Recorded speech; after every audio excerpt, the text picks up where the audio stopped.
Really, that's what this is about. That's why we're here, because of the cross. Not the physical cross, but what it represents. We're so glad to have Charlie and Cindy back with us. You should be with us. They're all departed from us. And as they've gone away from us with our blessings, we thank you for all those others who are visiting with us today. Appreciate so much your fellowship. Good to have the children in our church. Appreciate it. I talked to one this morning. I don't think she's too happy with us old people, but that's the way it works. But we love them, don't we? Don't forget to tell them. And we want them here. And we believe that even though we may not have something that is direct to the children, all God's Word is for all of us. And the children learn, believe it or not, folks. They're pretty sharp. They pick up things quickly. We better, older people better realize how much they do pick up. Watching us and listening to us. And not tell us sometimes what they're thinking, but it's there. So remember the kids. We just love them. We want you to know you're welcome. If they happen to make a little noise, that's all right. They can't out y'all me. I'll guarantee you. And we even have dogs here sometimes. They can't outdo me. Right? I'm telling you. One thing we forgot to mention. The team meeting. That team means that those who are volunteer working around the church, especially in the kitchen and all the different activities. And we're going to meet Tuesday, August the 7th. Now, I don't know how you can help, and I can tell you already, you can help by jumping in. Right? At 2. Didn't say 2. I know. Calendar does. The calendar. All right, let's start over. But those are little things, but I appreciate your help. I saw talking to men out there today. I said to them, where were you when I needed you? We have things to do around here and you all disappeared. But I understand. We getting older, we get up there and some of us can't do what we used to do. But we appreciate everything you do here. Appreciate every thought, every prayer, your activity, all of these things that keep this local church going in the name of the Lord Jesus Christ. Because it's all about Him, folks. You're not doing it for me, you're not doing it for a secretary or anybody else, you're doing it for Jesus Christ. And if you're doing it for any other reason, you better just go somewhere else. Not only that the bad way. But He's what it's about. I was Philippians today, we're chapter 3. Our message.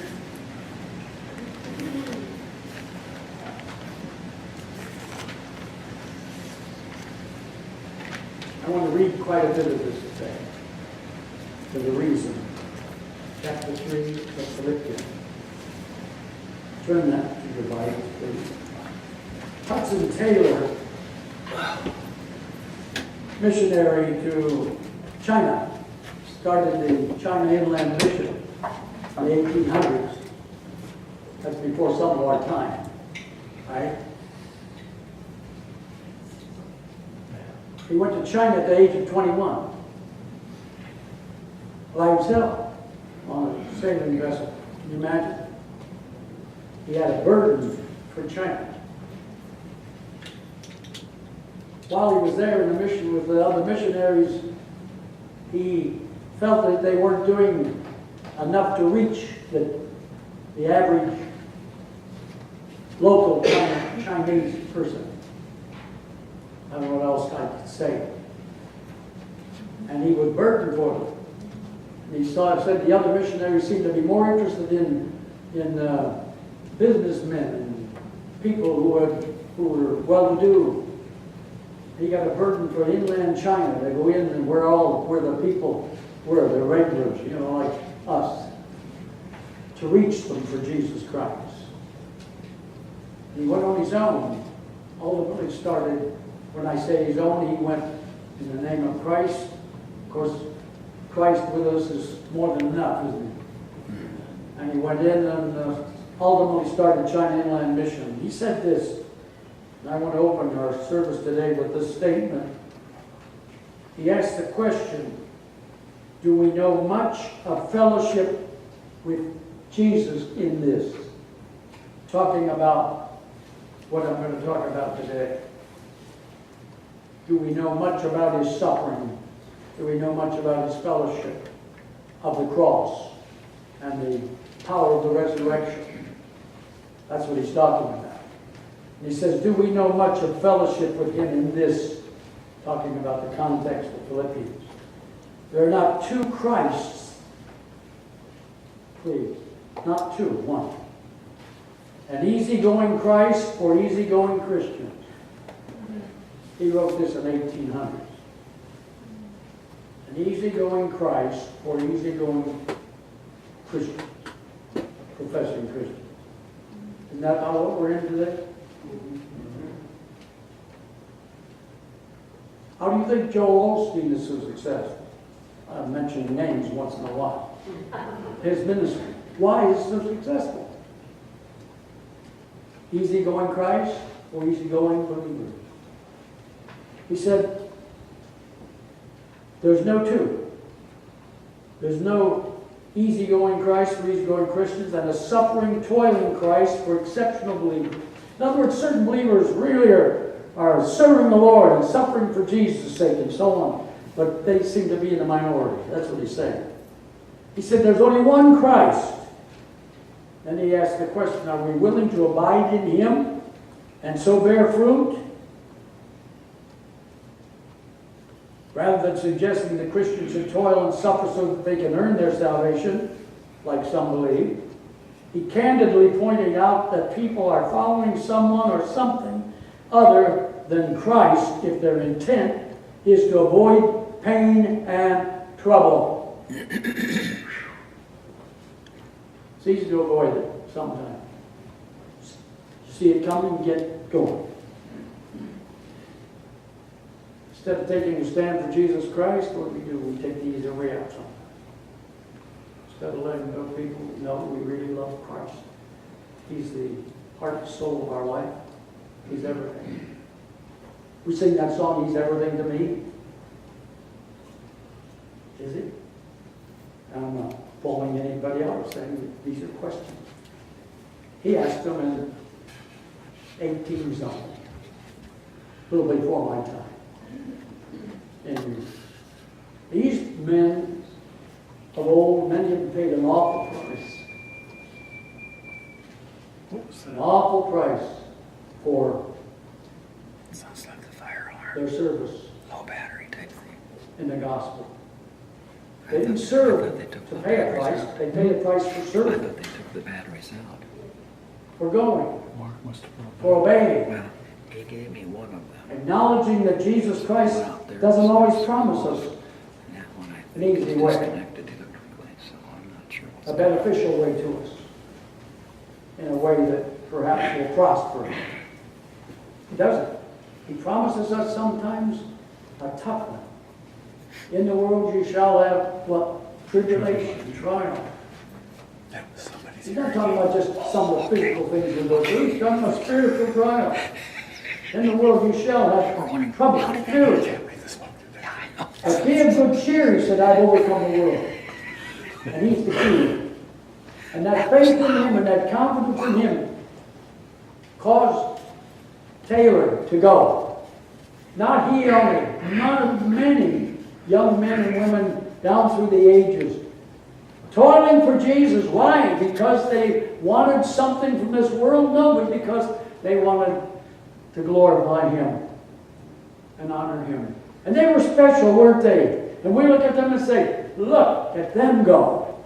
Boy, aren't they great. We quote from them and we tell them, hallelujah, this is one of them. But where are we in all this?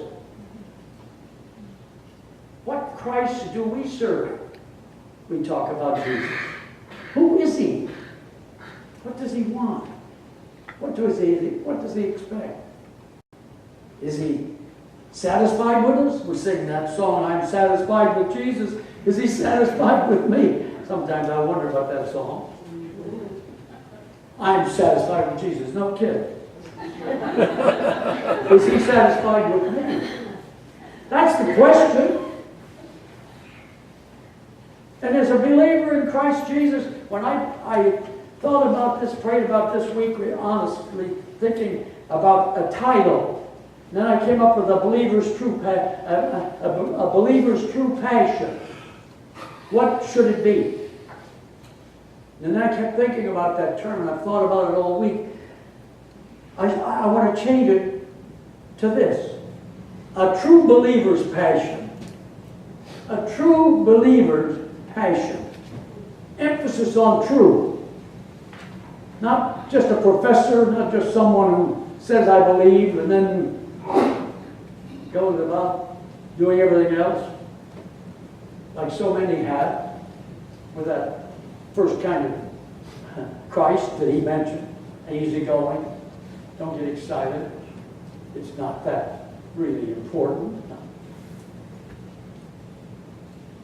Paul was serving the Christ that expected something from him. Not for salvation, he already had it. For the blessing, for the prize of the high calling of God in Christ Jesus. What is it? Can you answer that today? If you are, please give me the answer. I have toiled personally with it. What is the grand prize? What is the prize Paul is talking about? I'll get into the word here. What is it? Paul said, I've not gained it, but I press on for the prize of the high calling in Christ Jesus. Not who's going to be the most important or the greatest preacher or any of that, but the prize. What is it? We could dismiss now and go home and think about that. And it'd still be worth it all if we just do a little more thinking and praying about what do you mean, God, when you talk about a prize of the high calling in Christ Jesus. What do you mean? I'll be frank with you. I haven't come up with a complete answer. Well, I believe it's perfection, and I sure haven't gotten there yet. But Paul said, discounting all this other stuff, I'm going on for it. By the grace of God, in spite of my impediments, physical, spiritual, emotional, and every other way, impediment that gets in the way, I'm going to go on for God in Jesus Christ. I'm going to be obedient to the Spirit of God in my life so that I might come to the goal and finish the race victorious in Christ Jesus. Thanks be to God how we are victorious in spite of our infirmities. But that doesn't discount the fact that we are to be walking in the faith and in the light and serving our Lord Jesus Christ in spite of all this stuff going on. The offers of peace and tranquility and ease in the church. In spite of some of the burdens. May God help us today as we look in Philippians chapter 3. It's not new to us. Not in this church. We've used it, preached from it many times. But God has really burdened me for it, folks, about this. In my own life, and in the life of our church, in the life of others I meet, in the life of professing Christendom, and things I hear and see and experience. How about you? Are you satisfied with it? Do you believe this is what Jesus wants? That's it? Where we are? Are we satisfied? Oh, Pastor, I didn't come here for bawling out. This is not a bawling out. This is to encourage believers, true believers, believers that are genuine, to realize there is a prize. And it's not here and now. The prize is not our salvation. That's God's grace. And certainly it's a prize in the sense that we are takers of His grace and His salvation. But the prize is going on for Him. Whatever that is. The ultimate. Where's the passion in the church today? I don't mean just us as a local church. You get around, I get around, we talk to people. Where's the passion? Fervency. Paul's talking about here in that early church. And it wasn't easy in those Roman days. This business is somehow thinking Paul had a special, he had a special place, all right, in prison most of the time. Beaten, mocked, left for dead, stoned, left for dead. I haven't had that happen. Have you? We were, the other day, the men's fellowship, thank you, men, 5 of us. And I said to them, men, maybe we ought to cut this out for the summer. And they said no. I was sitting there thinking, and then a lady came up by my shoulder. Been sitting around by us. I didn't know that. Don was giving us the word, and I appreciated that. Wasn't real loud. Wasn't making any noise, wouldn't take anything. But she came up and touched me and said, "Thank you to us." Do you remember that? Thank you. And I thought, for what?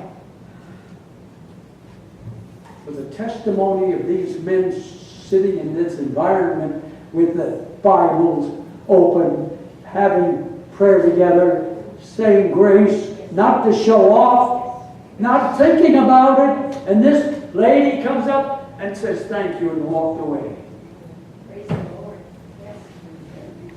I had 2 experiences like that this week. And I thought to myself, what is our passion? Is it Paul's passion, the same passion, or was he special? Yes, he was special. He was the Apostle Paul. He was great. The greatest evangelist that ever lived. The greatest evangelist that ever lived was Jesus Christ. Amen. And the rest of us are servants who serve Him. And as we do, He becomes greater in the eyes of those who are there. Not you or me.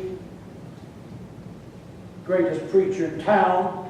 All that stuff. Well, anyway, look what he says. I have to get in the Word because some will be say, "Pastor, you didn't get there." It's very special. Chapter 3. The context is Paul. Finally, my brethren, he's sending this epistle, talking to believers, true believers, listen, who've already stood the test. And they're the cream. They came up to the top. Doesn't say they were great, doesn't say anything about them much. Talks about Epaphroditus in the context. Some names he lifted up. But he says, finding my brethren. Get that, brethren. I love that word. How about you? Hi, brother. How are you in Christ? Isn't that great? Woo! We don't use that much anymore. We have all kinds of names now. I like brother, sister. Because that's what we are in Christ Jesus. No matter what. You can't take that away from us. Brothers and sisters in Christ Jesus. Coming together to do certain things for God in His name. Finally, my brethren, rejoice in the Lord, verse 1. To write the same things to you, to me indeed, is not grievous. For you, it is safe. Beware of dogs. Listen this morning. You know it's amazing. All through the New Testament, there's warning after warning after warning to the church to straighten up and walk right and talk right and do all the things God would have us do to honor Him. And today, if we dare do it, we're bowling people out. If we dare do it today, we're not tender and kind and soft.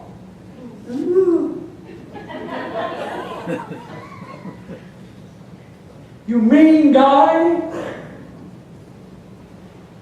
And sometimes we are, we shouldn't be. And we apologize when we are. But at the same time, we realize He was firm. Beware of dogs, He called them. Ooh. That is another term in those days. Not the little dog that you pet here, but dogs that are vicious. Vicious. Tear you up. Beware of evil workers. Beware of concision. That was the Jewish group that were mixing law with grace and saying, no, it's not enough to know Christ as your Lord and Savior alone. Christ alone. Not enough. Got to mix it up. Anyway, for we are the circumcision which worship God in the Spirit and rejoice in Christ Jesus and have no confidence in the flesh. Paul, do you know what you're talking about? No confidence in the flesh? How could I do my work if I wasn't confident? He doesn't mean it that way. He means in the fleshly things that would go against the things of God. No confidence in those things that go against the values of God. No confidence in those things that would lower the standards God has set. And my, how that's happened today. God has to be brought down to man's level in order for man to receive Him. It's wrong. God is high and lifted up, mighty, holy. We sing about it. We talk about it. At least in this church. Thank God. Still sing the hymns that lift Him up and praise His name. Maybe a little difficult to sing sometimes. Maybe our bodies don't jump all over as we sing them. But we sing to the glory of God. Amen. Is that a criticism? Sometimes. Of that out there lowering the things. Yeah, I don't mean by that our music was just everything and there's nothing. I meant there is something about someone mentioned this morning about coming together as a church and to worship God and to honor Jesus Christ as our Savior and Lord. That's why we come together. And if we come for any other reason with our cards, here's my card. Don't forget me when you do business. If you come together for any other reason than to worship Him, it's wrong. It's not balling out. That's what Paul's saying here. Though I might also have confidence in the flesh. Now Paul is striking. He's saying, you want to know somebody that could get up here and brag about something? That's what Paul's saying. He says, though I might also have confidence in the flesh and these things, if any other man thinketh that he hath whereof he might trust in the flesh, I more. Boy, Paul, you're getting off pace here. You braggart. That's what some people told me. Paul's a braggart. Listen to what he says. Now, please don't stop there. I think that's the big problem with us. We stop there. Paul, you're bragging. I don't want to hear that. Look what he says. If any other man think he hath whereof he might trust in the flesh, I more. Circumcised the 8th day, the stock of Israel, the tribe of Benjamin, a Hebrew of the Hebrews, as touching the law, Pharisee. Wow, I've got it. Concerning zeal, persecuting the church, touching the righteousness which is in the law, blameless. Paul, what do you mean you're blameless? He meant in that context he was blameless. Then look what he said. Here's our problem. But what things were gained to me, I counted loss for Christ. See, some people miss that. Paul was not bragging about his past. He was showing you, if I were to do that, if I was allowing the flesh to control me, like it does so many today, and did all in his day, then I would take glory in it. I would tell you how wonderful I am. I would get my picture taken all the time. I'd have it all before the world. I'd tell you who I am and all the benefits and all my degrees and everything else. Doctor so-and-so. You ever notice some of these pastors? They always put doctor in front of them. And I always used to ask them, what kind of doctor are you? Well, they'd say, I'm a doctor of philosophy or of psychology. Oh. I thought when I was a kid growing up, a doctor was someone you went to when you were ill. That's what I thought they were.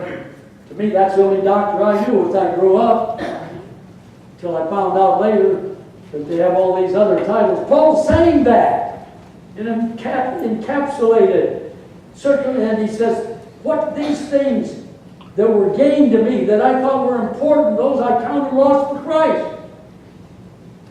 Yea, doubtless, and I count all things but loss for the excellency of the knowledge of Jesus Christ my Lord, for whom I have suffered the loss of all things. He's not crying. He's not bragging. He's saying, I've lost all of this world's stuff. Not just physical things, my degrees, everything. Nobody pays any attention to me anymore because I'm one who serves Christ. I put Him ahead of all these things. I do count them dumb. We don't use that word anymore. Manure. Worthless. That I may win Christ. I could stop there now. I see my clock's done. Well, it's different. This clock's different than that. Nothing, something happened. They do that deliberately because they think I'll quit early. Who did it?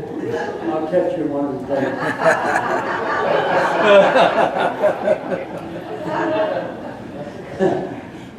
Well, you're going to hear it anyway. Oh. Then Paul goes on. Listen, I wasn't going to read all, but I'm going to read all of this. I count all things but loss for the excellency of Christ that I might win Him. Verse 9, and be found in Him. In who? That easygoing Christ that promises all this? No. That I might be found in Him.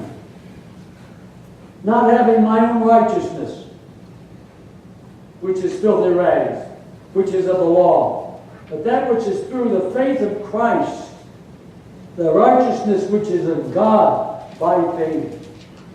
I've received His righteousness by faith when I trusted Him. I didn't earn it. I didn't work for it. All my degrees were nothing in relation to my faith. I received it when I believed.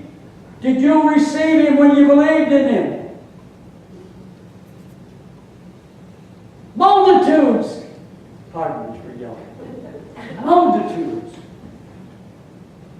I believe are walking the streets and going to church and doing all kinds of things that have never really, truly received Him. They say I did. They did. But did they? That's what Paul's talking about. Faith means when you believed, you received.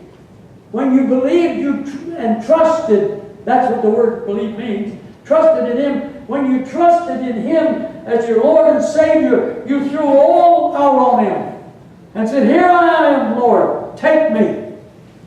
I'm yours. To no longer run it anymore. Make my decisions without you. That's why it's imperative, believer, friend of mine, brother, sister. Start out in the morning. Doesn't matter. Push everything aside. Start out with Him.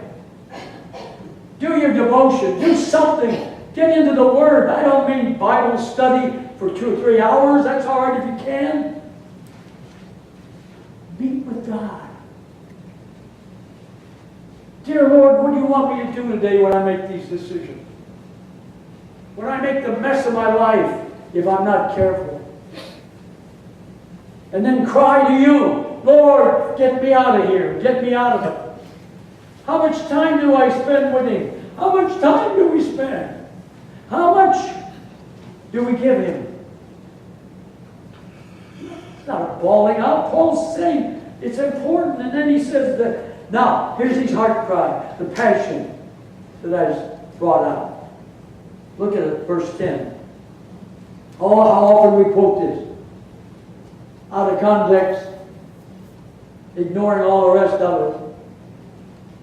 That I may know Him. Isn't that familiar? Isn't this true? That I may know Him and the power of His resurrection. Please don't go fast. And the fellowship of His sufferings, being made conformable unto His death. Unto His death. If by any means I might attain unto the resurrection from the dead, from among the dead. Not as though I'd already attained, either we're already perfect. Well, that's going to slay some people. Everybody thought Paul was perfect. It's his own confession, he's not perfect. You know why? Not because he said it, I know it. There are no perfect human beings, not even saved people. You're perfect in Christ Jesus only. And without Him, you're nothing any more than you were before. And that includes all of us.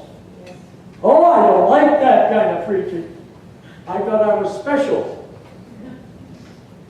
And I kind of had an in with God.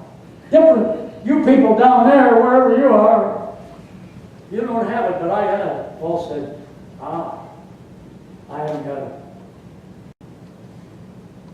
I don't know anyone who knows exactly what he was saying, talking about. I think he's talking about perfection. And he knew he couldn't get it in this life, except in Christ. See, there's the key. The key. The passion that we're talking about, that Paul had, was that he might know Him. He knew Him already. You can say, I know Him. Praise God. That's the key. Knowledge of God through Jesus Christ is the only way to know God. But once we know Him, then are we satisfied to give Him lip service, to give Him a pat now and then? Oh God, I love You. Ooh. That's not what Paul's saying. Paul's saying, I'm not done. God's not done with me yet. He's not done with me, that's for sure. And I'm older than some of you. Not done with you either. If for young people, this is the message. Boys and girls, I know it's a little deep.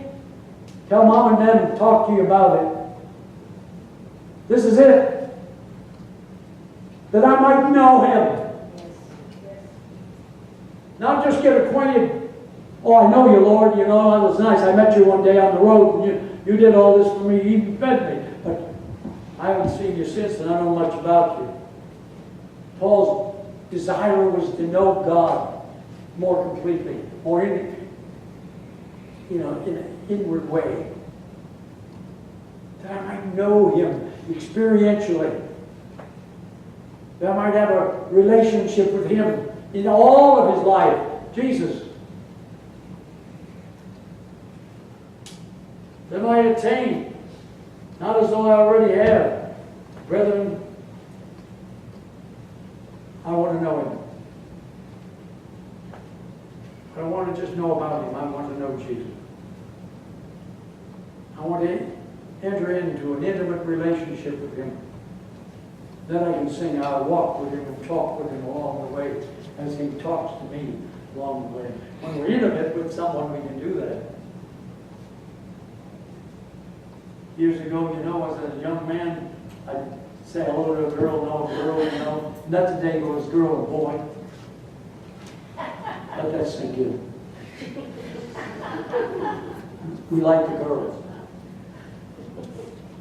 Girls, you know that, don't you? If you don't, there's something wrong with you. But you older people know what I'm talking. And all mine, you try to make contact with them, to get their eye, and, you know, that's my girl. I used to have a girl, you know, I was in kindergarten, and all the guys had the same girlfriend. Her name was Betty something. I'll never forget. Everybody's in love with Betty. Come Valentine's Day to Hill, she'd get them all. And I never stopped to think I didn't get any. Those days to get a Valentine was something else. Some of you older people know what I'm talking about. You young people don't know. Every day is Valentine's Day. Some of you. Right? Right. But anyway, I met the one then that day.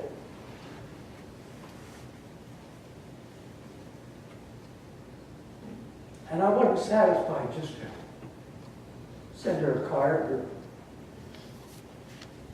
have her say hi to me or room. I wanted to get better acquainted. Isn't that the way it worked? So every opportunity I got, I would be down the hall of the school and peek around. I was backward and bashful. Just some people say they don't know me very well. And I used to go and see her all the time, skating and so on. We used to go to skate rink. That was a big deal every day. Not a believer. I'll never forget it. I asked my sister to ask her if I could have a date to take her home.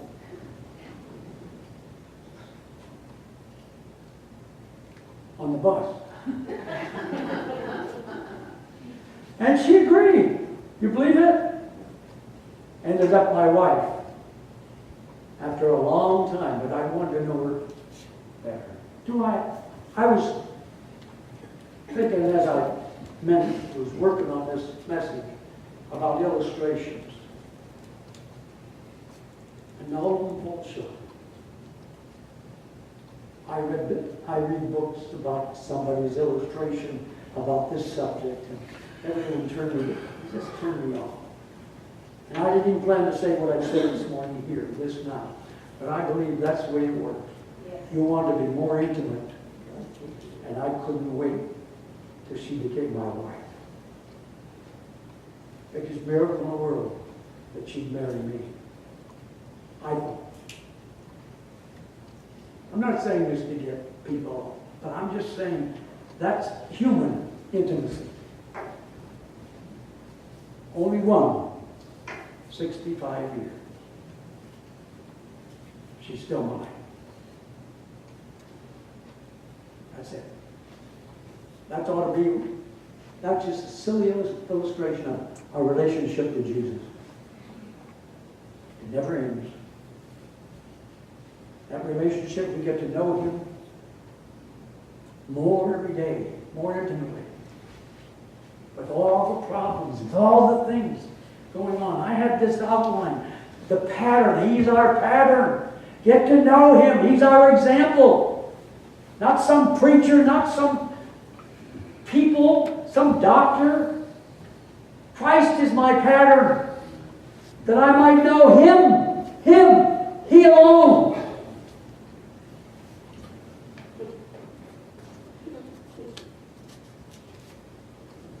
He's my passion.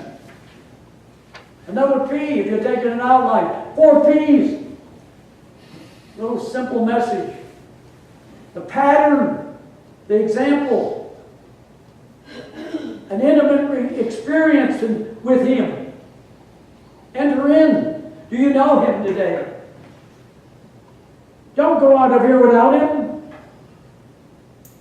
Trust Him today. We don't believe in invitations anymore. Why not?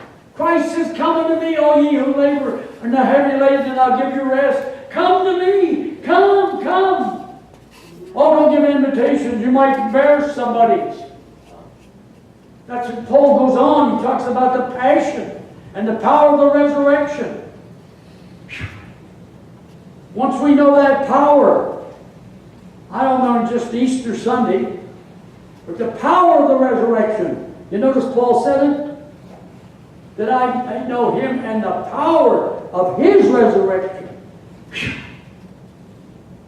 Now He can offer that same pardon to you and me. One day we're going to rise to be with Him and go on with Him. The rapture. You can call it what you want. It's going to be a taking out of believers and be with Jesus. With Him. Not He's going and then we're going to come together. The power of the resurrection. And now I've got another P for you. Partnership. Where did I get that from? Fellowship of His suffering. The word fellowship is koinonia. Partnership. Do you understand that? We talk about fellowship, and I've said it before, I'm going to say it again. So often fellowship is just something we do on one Sunday a week or something, and we come together as believers and sit separately. Hallelujah. Huh? We're all guilty. We want to be with certain ones. In the final analysis, He says the fellowship of His suffering. We enter into the partnership of His suffering. Oh. What did he say? What? Paul. And the fellowship of His suffering. We enter in. But Lord, I thought it's going to be an easy way from now on, and all You're going to shower me with blessings, and I'm going to get rich, and I'm going to have a great life here in this, and it's here and now. Hallelujah! Wonder! And then He says, enter into the fellowship, partnership of His suffering. And I don't know what that means. Do you? Do we? Oh, I'm suffering for Jesus. Am I? Is it for Him? Or have I caused it myself? Oh, I'm having real trouble. He's not talking about physical trouble. He's not talking about economy here and all those things. He's talking about spiritual things. I was thinking as we were sang that song this morning, whiter than the snow. What's he talking about? What's he talking about? We're all different colors. Please don't let anyone take me wrong this morning. We're all different color. But praise be to God. When He does something in our lives, we have fellowship with Him, and He makes us whiter than the snow from the inside out. And it changes the outside to the glory of God. And that's what the world needs today to hear. And I know there are 50 people, 40 people. I understand that. But I also understand this message needs to get out.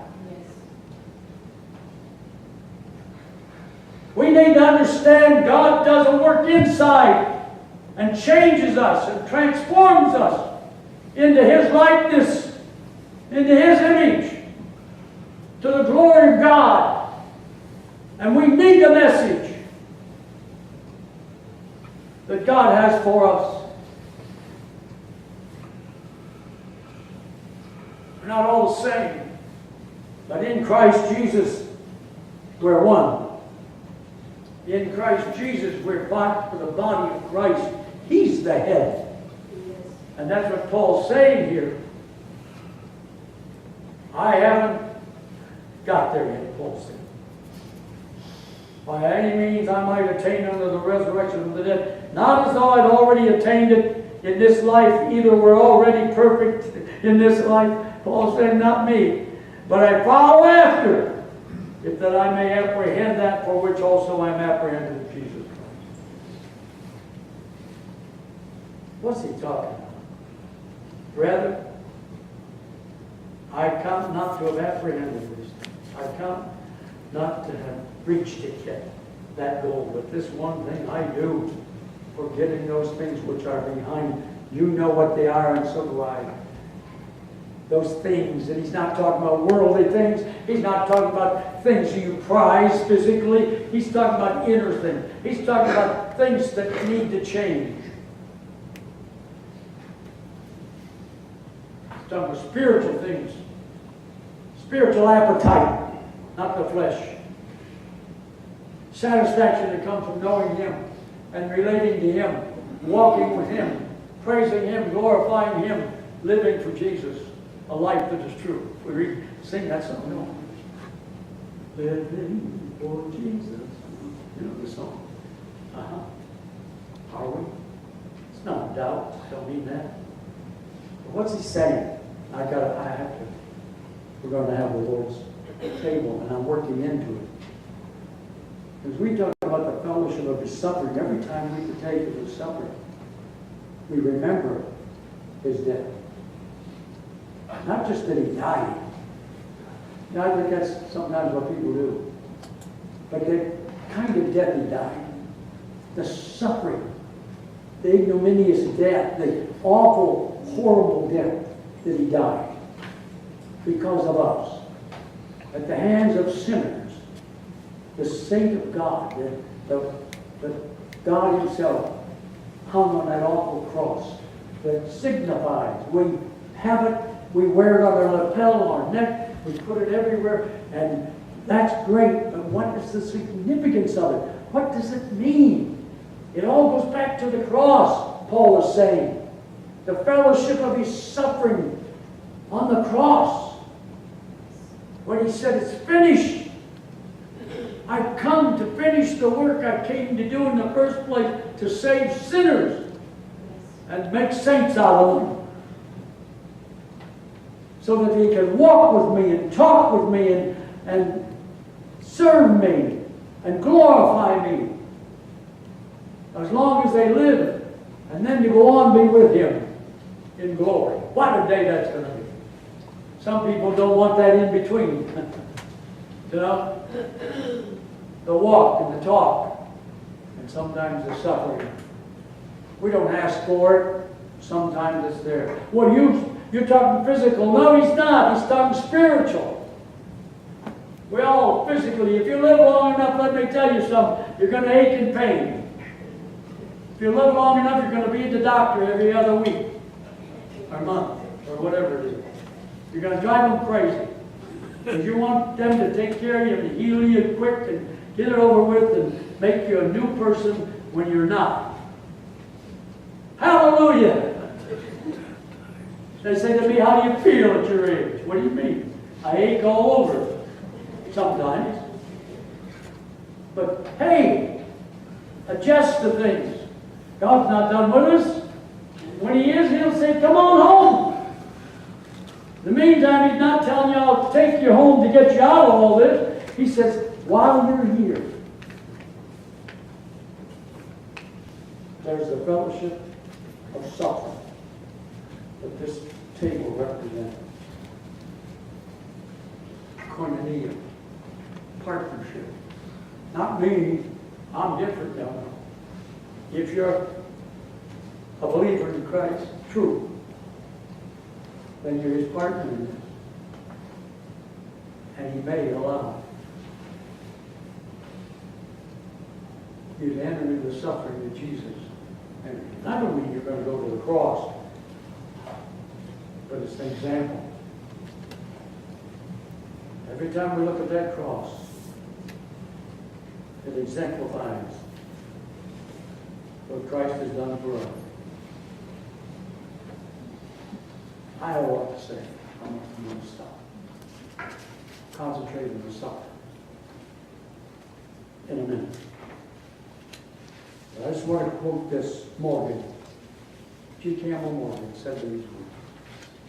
He says, it's quite evident that what Paul was saying here, he himself considered to be one of the highest possible phases of the experience of Christian men and women. Highest possible phases of experience of Christian men and women during this period of time, that is Roman time. He immediately continued and declared that he had not yet attained had not yet apprehended all the fullness of his Lord's purpose for him, and when his Lord apprehended him. What's the Lord's purpose? He's crying out, Lord, what do you want? I like Paul when he first got saved. The first thing he said, blind yet from that experience, Lord, what will you have me to do? Whew. He wanted to know right now. And God is dealing with him all through his life. The Lord's purpose when the Lord apprehended him. And if we read to the end of the wonderful biography chapter here in Philippians, we find that Paul did not think it was possible for us to enter into the ultimate experience of Christianity. That's his word. Until the very body of our humiliation should be changed and fashioned according to the body of Christ's glory. For the present, for the little while of this earthly, limited, straitened life, the apostle evidently considered that in this passage he had revealed his estimate of the highest experience anyone could ever have. Whew. Now that's a lot of words. The highest experience. Are you satisfied? Are we satisfied? Are we satisfied with our limited experience with the Lord? I'm talking to myself this morning. No, I hope others are listening. Are we satisfied with that limited experience? Don't we want more? I don't mean just Bible study. You know, I love that. Oh, we have Bible study. You know, I have a hard time sometimes keeping my mouth shut. Because I want to say, what did you get out of it? Not knocking Bible study, Lord. We need it. But what did we get out of it? Experientially. What do we get out of it? For our good. Well, I know more about the Bible than I used to. I can quote this verse. This is what Paul meant. He said this is what Hezekiah said. No. All the different people said. No. What does God say? What did he say to us? What did we learn from him? Did we go out chewing on it? Did we go out, oh God, that was good today. What? It's better than that steak I had last night, I'll tell you. Woo! And I'll just chew all day long on that. Huh? Folks, we got to get real. Real. Genuine.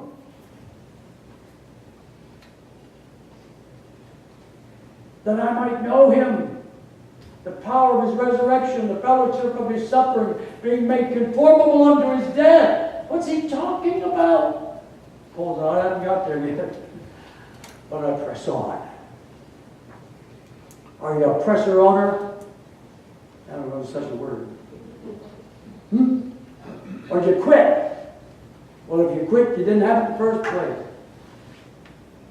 Because there's something within you that says, get going. And I don't mean physically. Get going for God. Press on to the prize of the high calling. Somebody says, you offer something to people they don't know anything about. Yes, I don't know, but I know that. It's a prize. And he says so. Some are going to be really surprised at the prize we're going to get. You think you haven't done anything for God? Your life has been wasted? I hope it hasn't, but you think, oh, I wish I could have done more. And that's a good thought, a good sign. Keep on wishing and planning and working, pressing. Keep going. I don't mean just physically. Again, it's spiritual growth and development in the Lord's Word. I have to bring us down to the south. We're going to go right into it this morning, men. If you'll prepare yourselves, please. Come, prepare the table. Jesus says, as often you do this, do it in remembrance of